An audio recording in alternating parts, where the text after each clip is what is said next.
Bonjour à toutes et à tous, j'espère que vous allez bien. Alors aujourd'hui, je vous emmène dans une interview exclusive avec Hugo Milanese. Donc Hugo qui est un trader indépendant, également un spécialiste des propres firmes et qui tout simplement aujourd'hui nous fait le plaisir d'être présent. Salut Hugo, j'espère que tu vas bien. Est-ce que tu pourrais rapidement te présenter? Yes, avec plaisir. Écoute, merci Guillaume pour l'interview. Bonjour à tous, bonjour à toutes. J'espère que vous vous portez bien. Donc, pour me présenter rapidement, moi, ça fait aujourd'hui 7 ans, un peu plus de 7 ans que je suis sur les marchés. Donc, j'ai commencé comme tout le monde à me former un petit peu à droite à gauche sur Internet. À côté de ça, j'ai quand même fait une petite école de commerce spécialisation, pardon, en finance avec des stages en banque, chez des courtiers et aussi dans un fonds d'investissement en Suisse. Donc j'ai pu un petit peu voir aussi comment ça se passait plus en interne. Et Mhm. puis ça fait maintenant presque 3 ans que je me suis lancé à 100% dans le trading en débloquant du coup plusieurs comptes propres firmes. J'ai aujourd'hui 250 000 dollars de capital. Je suis funded à 250 000 dollars. Et je forme aussi un petit peu de mon côté d'autres personnes. Voilà pour faire une présentation rapide. Ok, alors c'est vraiment un parcours très intéressant puisque tu as d'une part au final un peu une expérience, on va dire, institutionnelle, mais également une expérience en tant que trader indépendant. Et alors moi, ce qui m'a vraiment intéressé au travers de ça, bon, déjà, tu fais des comptes financés, donc c'est quelque chose voilà, qui passionne et qui intéresse, et surtout qui est également une solution, on va dire, d'avenir pour beaucoup de traders indépendants. Mais au-delà de ça, j'ai pu constater, et d'ailleurs, tu nous as fait le plaisir d'être présent au Mastermind 2024, c'est que tu vas utiliser les mêmes outils pratiquement que moi, avec forcément des fonctionnalités différentes, avec des stratégies différentes. Est-ce que tu pourrais un peu nous parler voilà, de tes outils, de tes choix d'outils, pourquoi? Alors bien sûr, sans trop en dévoiler, voilà, tu as aussi ton accompagnement, mais voilà, nous expliquer un peu pourquoi tu t'es tourné vers ces outils, qu'est-ce que ça peut t'apporter et tout ça. Ok. Alors, moi, il faut savoir que de base, j'étais vachement axé CFD. Mhm. Euh, je fais toujours aussi du CFD. Donc, j'utilisais plutôt des outils classiques type moyenne mobile, bande de Bollinger et MACD zéro retard. Ensuite, via ces outils et via d'autres interprétations, j'arrive à créer des zones de prix. Mhm. Parce que ça reste le plus important finalement aujourd'hui, c'est de trouver des zones d'intervention et savoir quand intervenir et comment et pourquoi. Et une fois que le prix arrivait dans mes zones de prix, je cherchais tout simplement des signaux via encore une fois le prix ou des indicateurs.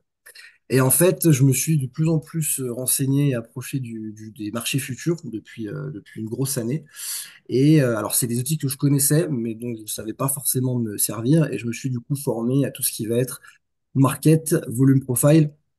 Mhm. J'utilise aussi le carnet d'ordre.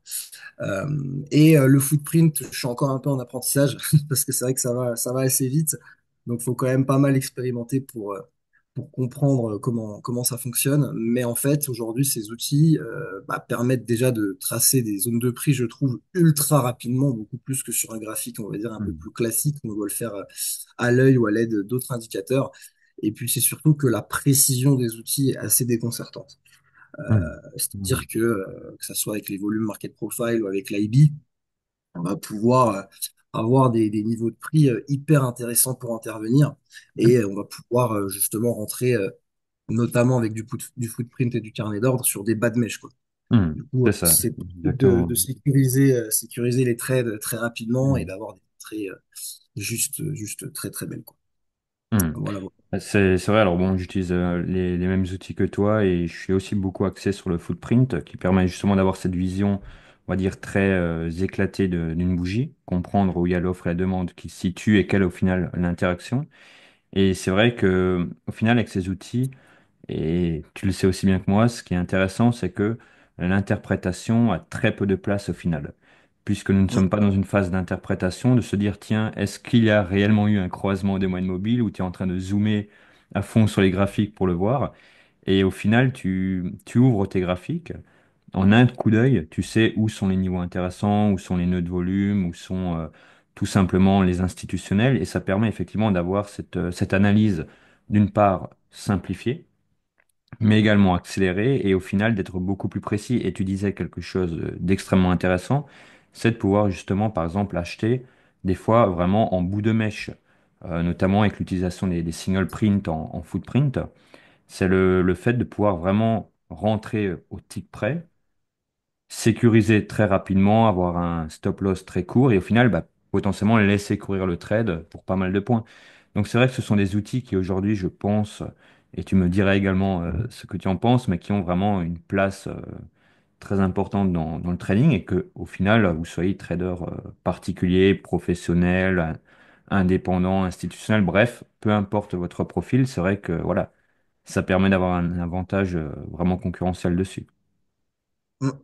Ouais, je suis d'accord. Bah, en fait, les indicateurs de volume, on pourrait dire qu'ils n'ont pas de retard par rapport aux indicateurs de Mhm. prix. Et c'est Ouais. ça, en fait, qui fait toute la différence. On voit beaucoup mieux la profondeur de marché. Et du coup, bah, on peut s'en servir pour avoir de très belles entrées. Après, moi, je m'en sers plutôt en intraday. Toi, je sais Mhm. que tu es beaucoup plus axé scalping. C'est vrai. Donc, moi, ça va être quand même un peu plus en intraday. Donc, Mhm. un peu plus chill, on va dire, sur les prises de position. C'est vrai que bon, moi, j'aime beaucoup le scalping puisque au final, ça me permet de rester très peu de temps dans le marché et au final être exposé au risque de marché très peu de temps. Donc c'est une approche qui me correspond mieux. Et alors je reviens sur ce que tu disais juste avant qui est très intéressant. Tu faisais un peu le comparatif entre CFD et futur. Et justement, alors ça, peu le savent et c'est très bien que tu en aies parlé. C'est que il y a eu pendant quelques années, notamment sur les réseaux, la guerre du CFD et du futur. Ce qu'il faut savoir à la base, c'est que le CFD était fait pour les institutionnels, puisque ce sont des produits synthétiques. Et au fur et à mesure du temps, au fur et à mesure également du marketing qui a été mis en place autour de ça, beaucoup se sont dit, je vais faire du CFD parce que je suis débutant et je vais passer en futur une fois que je serai plus avancé. La réalité, c'est que de base, voilà, c'est un produit qui était pour les institutionnels, mais qui était plutôt pour, au final, hedger, pour faire des couvertures. Donc là, l'idée, c'est effectivement, alors, d'utiliser les futurs pour avoir accès à ces outils beaucoup plus précis, beaucoup plus avancés, et au final, tout simplement pouvoir, encore une fois, comme je le disais, avoir cette interaction de se dire, OK, les acheteurs prennent la main, les vendeurs sont mis de côté, il y a absorption, il y a distorsion de l'information, on peut rentrer dedans avec un avantage concurrentiel. Maintenant, ce qui m'intéresse également, tu me parlais du day trading, euh, quel est comment dire, quel est l'élément déclencheur qui a fait que tu t'es lancé dans le day trading et pas dans le scalping ou dans le swing ou dans l'arbitrage, tout simplement? Ok. Alors, j'ai un peu tout essayé, comme tout le monde, je pense. Au début, de toute Mhm. façon, on se cherche. J'ai commencé par le scalping. Alors, certains diront peut-être que c'est une erreur de commencer par là parce que c'est le type de trading le plus compliqué. Mais bon, je voulais faire des cas rapides au début. Du coup, je me suis lancé là-dedans et en plus, j'ai fait ça sur CFD. Donc, bon, l'approche n'est pas terrible à ce niveau-là. Mhm. Parce que j'avais déjà pas les bons outils et en plus j'étais pour moi pas sur les bons marchés pour faire du scalping. Mhm. Le swing, c'était pas pour moi parce que je suis pas très patient globalement, donc Ouais. c'est un peu pénible d'attendre, pour moi en tout cas, Le d'attendre swing, c'est plusieurs dur jours, psychologiquement. ouais, Dur. plusieurs jours voire semaines. Du coup aujourd'hui je fais beaucoup d'intraday, donc après je fais de l'intraday, mais je vais pas rester très longtemps devant le graphique, hein. Ça va être du 2 3 heures Mhm. par jour grand maximum. Une fois que mes zones sont placées, de toute façon, je fais le début de session et puis sinon, je place mes alertes et quand le prix, enfin, quand l'alerte se déclenche, à la limite, je reviens rapidement devant le graphique et Mhm. j'attends un signal. Mais l'idée, c'est pas rester le nez collé devant.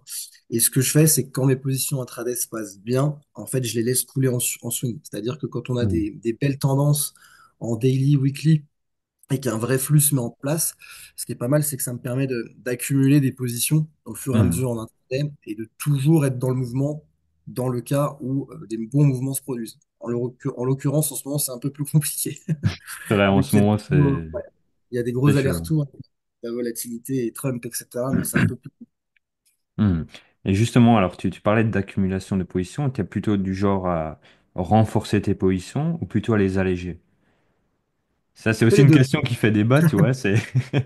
Je fais les deux, c'est-à-dire que je Mhm. considère que sur certains niveaux, il faut se rémunérer, il faut prendre des Mhm. profits parce qu'on ne peut pas réellement savoir à l'avance si oui ou non le support, la résistance va tenir plus longtemps. Donc il faut se rémunérer sur ces niveaux-là.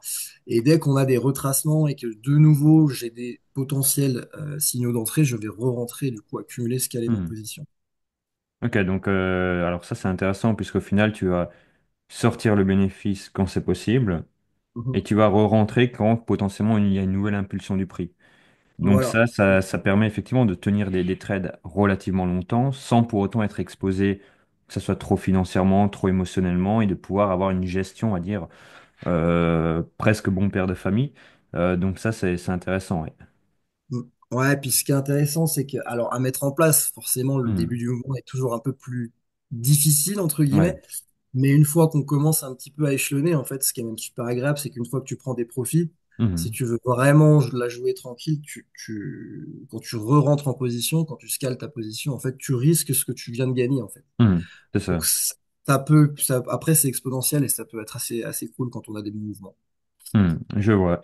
Et justement, alors aussi, voilà, on est dans le domaine du footprint, du market et tout ça. Et moi, j'ai un avis assez tranché sur une façon de gérer ces trades. Et tu vas me dire Ok. ce que toi tu en penses. C'est voilà, c'est des fois aussi intéressant, bah, pas forcément peut-être d'avoir le même point de vue, mais d'avoir des points de vue différents. Euh, il y a une école qui veut que on met un stop loss à un niveau et un take profit à un niveau et qu'on s'y tienne coûte que coûte. Mhm. Ça, c'est dans la théorie, c'est souvent dans les livres, et pourquoi pas. Mais sauf que moi, je trouve qu'avec le footprint, le fait d'avoir justement cette, comment dire, cette approche très visible du prix, on peut avoir des stop loss et des take profit théoriques et au final ne pas forcément s'y tenir. Ce que je veux dire par là, c'est que si tu vois par exemple que tu te situes à 20 points ou à 10 points de ton take profit, Mhm. mais qu'en parallèle, il y a une inversion dans le footprint, que les acheteurs par exemple commencent à se faire rattraper par les vendeurs, etc. Moi, je suis plutôt du genre à dire, bon, ok, je suis peut-être pas au take profit, mais je vais sortir. Tu vois.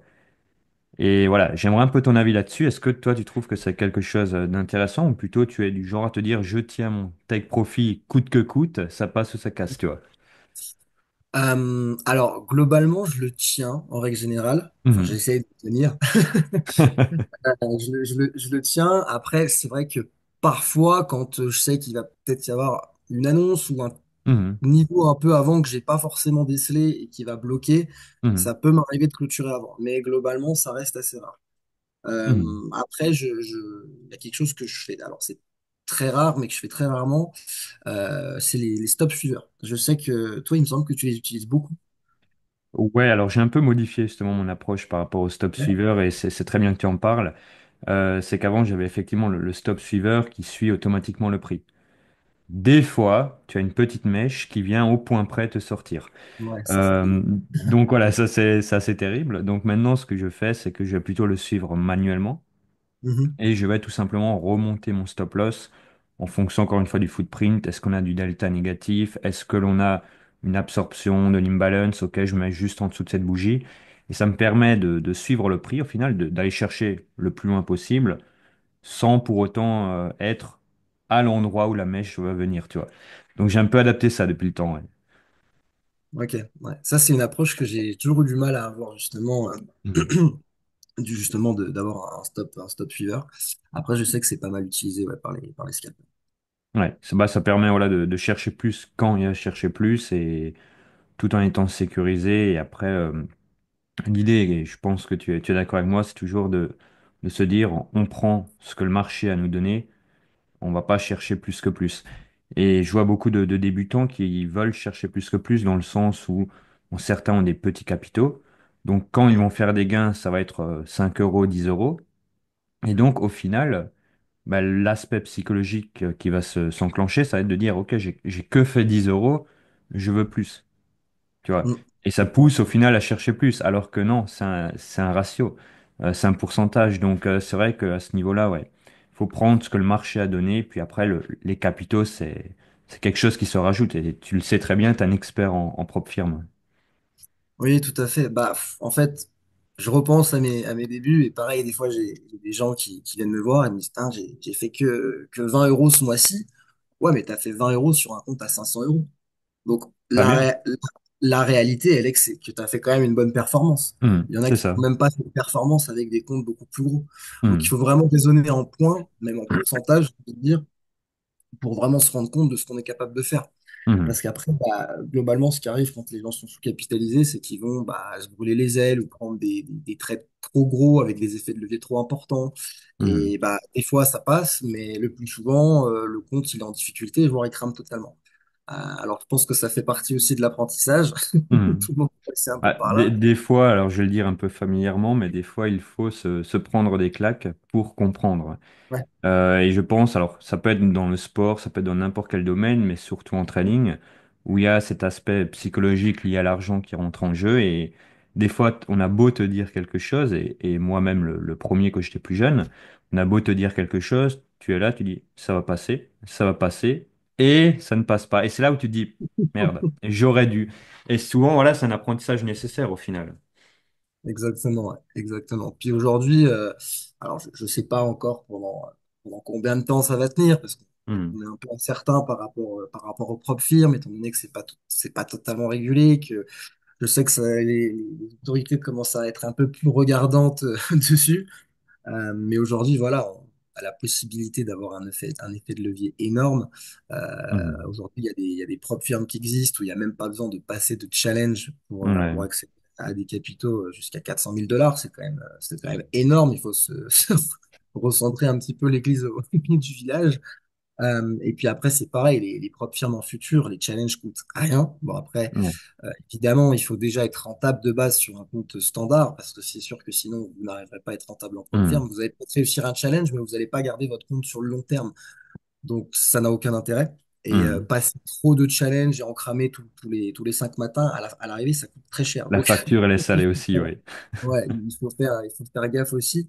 Et Hmm. après, il y a aussi les propres firmes CFD qui, ma foi, sont un peu plus souples en termes de règles que les Mhm. propres firmes. Parce que c'est vrai que moi, je suis chez une propre future. Mhm. Euh, c'est vrai que je dois quand même plus axer mon trading scalping qu'un trader chez eux. Ouais. Euh, Parce que sinon, pour être dans les clous au niveau du risque, c'est très compliqué, quoi. Hmm. C'est très compliqué. Et c'est vrai que j'ai aussi pas mal de propres firmes et également des fonds gérés. Donc, c'est, on va dire un peu plus des propres firmes type professionnel. Et c'est vrai que des fois, tu as des propres firmes où tu as des règles, tu te dis, mais c'est qui les a inventées? Est-ce que c'est un trader qui les a inventées ou ce que je veux dire par là, c'est que tu vois, dans le milieu institutionnel, par exemple, euh, c'est souvent les mêmes outils utilisés. C'est souvent une gestion, on va dire, du money management qui est fixe et par personne. Mais Mhm, derrière, chaque trader va mettre ses stratégies en place. Et c'est vrai que, on est arrivé à un stade où il y a des fois certaines propres firmes qui vont mettre des règles sur la stratégie. Du genre, ne tradez pas trop, mais tradez tout de même assez. Si vous faites une fois un gain qui est X fois supérieur à votre moyenne, c'est plus bon. Et là, tu te dis, mais ça devient compliqué au final. Donc c'est vrai, tout et à comme fait. tu le disais très justement, il existe une propre firme, voilà, où bah, il est possible d'obtenir du capital sans challenge immédiatement. Et c'est vrai que c'est vraiment un beau cadeau pour les traders indépendants. Et surtout avec presque pas de restrictions, quoi. C'est ça, avec aucune règle pratiquement, à Ouais. part le money management, forcément. Ça, c'est normal, c'est aussi pour le bien du trader. Mais c'est vrai que voilà, nous sommes vraiment dans une époque, et tu me diras également ce que tu en penses, dans une époque où je pense qu'il n'a jamais été aussi simple de gagner en trading. Alors, on met bien sûr de côté la géopolitique actuelle, mais je veux dire, au-delà de ça, d'un point de vue capital, d'un point de vue stratégie, d'un point de vue ressources, il n'a jamais été aussi simple au final de devenir rentable sur les marchés. Alors bien sûr, ça demande du travail. On peut perdre comme on peut gagner. Voilà, il faut aussi remettre vraiment les mots là où il faut. Mais ce que je veux dire par là, c'est devenu quelque chose d'accessible et voilà, dans lequel tout le monde peut se lancer. Et je rebondis sur la question suivante. Est-ce que, par exemple, toi qui es trader depuis pas mal d'années, tout comme moi, est-ce que tu penses, et c'est une question un peu piège, voilà, c'est une question un peu rhétorique, mais c'est intéressant d'avoir le raisonnement. Est-ce que tu penses qu'on peut être trader toute sa vie? Si oui, à quel rythme aussi? Puisque c'est quand même un sport de haut niveau. Et est-ce qu'il ne Mhm, faudrait pas, bah, par exemple, comme moi je le fais également, investir beaucoup à côté? C'est-à-dire, tu prends une partie de tes gains tous les mois et tu les réinvestis dans des trucs un peu passifs, des investissements pantoufles, comme j'aime le dire, mhm. tu vois, pour arriver à tenir dans la durée tout en ayant un équilibre de vie. Tu vois un peu? Ouais, carrément. Bah, moi, je pense que très clairement, oui, il faut pas mettre tous ses œufs dans le même panier. Ça, c'est, c'est assez connu comme discours. Je pense que le trading, c'est un bon moyen de faire du cash rapidement, entre Mhm. guillemets. Et après, ce cash, bah, l'intérêt, c'est de le réinvestir aussi. Donc, ça peut être, je sais pas, hein, ça peut être tout bêtement sur le SP500 en passif, bête Mhm. et méchant, de la DCA, ça peut être du crowdfunding immobilier, ça peut être de Mhm. l'immobilier pur et simple, ça peut être de la crypto. Moi, je sais qu'il y a aussi une partie des gains que je fais en propre firme que je remets sur mon compte de trading personnel, Ouais. principal, parce que forcément, sur ce compte-là, j'ai pas de règles et je sais qu'il cramera, enfin, il est pas censé cramer, à moins d'un misclick ou de de quelque chose comme ça. Mais sinon, oui, oui, je pense que même enfin, psychologiquement, je pense que c'est bien d'avoir d'autres sources de revenus à côté pour Ouais. du coup avoir un trading encore beaucoup plus sain et pas se dire, ah merde, ce mois-ci, j'ai pas été très performant, je vais pas pouvoir remplir le frigo. Mhm. L'idée, c'est pas de se mettre dans un état d'esprit comme celui-ci. Après, combien de temps on peut être trader? Franchement, je me vois pas arrêter dans l'état. Donc, C'est ça se clair. trouve que même, enfin, même quand je serai plus âgé, je pense que je traderai encore un petit peu. Alors, j'aurai sûrement pas la même approche parce que je pense Mhm. que l'envie changera aussi avec le temps. Ouais. Euh, mais je pense que je traderai toujours un petit peu. C'est pas, je m'arrêterai pas, je pense pas. Enfin, c'est Mhm. vraiment une passion, donc je me vois pas arrêter. C'est ça, c'est pour ma part, c'est pareil, c'est également une passion et c'est très intéressant ce que tu as dit. C'est vrai qu'avec le temps, tu adaptes, tu modifies, tu changes, mais au final, tu arrêtes jamais vraiment. Ça, c'est c'est la réalité du terrain et c'est vrai que le fait d'investir à côté permet également d'avoir un trading plus serein. Puisque quand bon, moi, ça fait 12 ans que je trade à temps plein, puisque mon père faisait aussi du trading à l'époque et tout, donc j'ai été, on va dire, bercé là-dedans. C'est vrai que le fait de très rapidement investir, tu te dis, bon, ok, ce mois, j'ai peut-être pas de bonnes opportunités, ou j'ai peut-être un peu perdu aussi, ça peut arriver, mais c'est pas grave. Le frigo, il est plein, j'ai mes investissements qui tournent. Et c'est vrai que souvent, quand tu commences, tu te dis, tiens, là, je dois sortir, on va dire, pour un trader vraiment débutant, allez, 3 000 € par mois. Si je les sors pas, je mange des carottes. Voilà, tu vois, c'est un peu. Et au final, cet état d'esprit, ben, au final, alors, chez une très minorité de personnes, ça va peut-être les booster, mais chez la grande majorité des personnes, ça va augmenter leur stress, et au final, ça va impacter négativement leur trading. Donc, c'est vrai qu'investir à côté et arriver à un stade où tu te dis, bon, j'ai mes revenus qui tombent tous les mois, je suis tranquille, permet au final de mieux trader. Et ça, c'est important de le garder à l'esprit. Je vois beaucoup de jeunes, malheureusement, et notamment un peu à Dubaï aussi, qui vont tout claquer dans des montres de luxe, dans des voitures de luxe et tout ça. Bon, ok, ils se font plaisir à court terme, mais demain, bah, ils peuvent être potentiellement dans la difficulté. Donc c'est vrai que, et ça, je le fais un peu en mode warning, bon prof, façon de parler. Quand vous êtes jeune, investissez un maximum, mettez de côté vos bénéfices, vos gains en trading, et faites-vous plaisir, voilà, après 25 ans, 30 ans et tout ça. Mais voilà, faites-vous une sécurité. Moi, je dirais même que je dirais même qu'il faut toujours essayer de vivre en dessous de ses moyens. C'est vrai. Alors, je sais que c'est pas forcément facile pour certains, mais si vous arrivez à mettre un peu ce système-là en place, tout peut s'accélérer derrière. Ouais. Donc, faut y réfléchir aussi. C'est bien vrai. Et d'ailleurs, j'en fais une petite parenthèse. Alors, nous n'allons pas forcément le développer aujourd'hui, puisque c'est quand même un peu plus complexe et tout ça.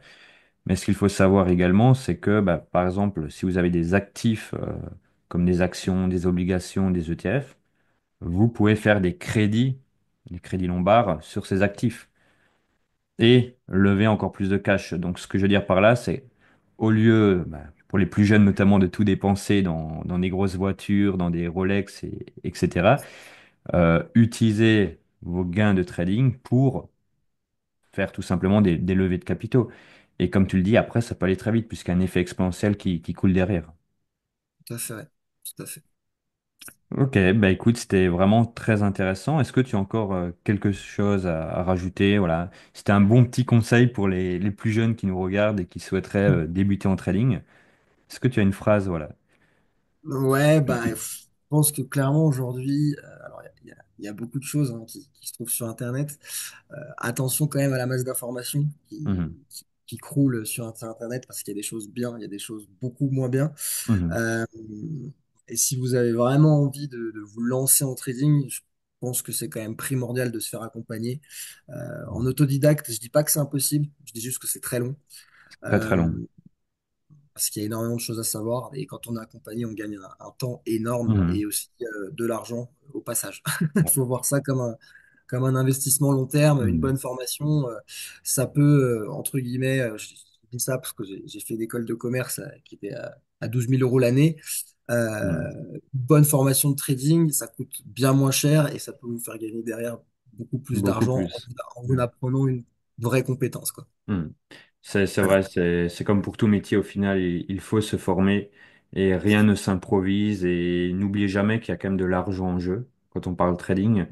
Donc se former le plus tôt possible, c'est au final bah, perdre le moins possible également, même si ça n'exclut pas des fois d'avoir des pertes et tout ça, bien entendu, mais ça permet d'éviter les grosses bêtises qui, elles, peuvent vous sécher pour plusieurs mois, plusieurs années. Je suis bien d'accord. Ok, Super. ben Hugo, merci beaucoup pour ce temps que tu nous as consacré. Et d'ailleurs, voilà, si vous souhaitez contacter Hugo, si vous souhaitez bah, tout simplement, pourquoi pas être formé également par Hugo. Hugo est énormément présent sur LinkedIn, c'est bien ça? Et vous Ouais, pourrez le LinkedIn, retrouver, je mettrai le lien directement sous la vidéo. Merci Hugo et à la prochaine. parfait. Merci à toi, merci pour le call, c'était sympa, merci pour votre écoute. Ciao, ciao.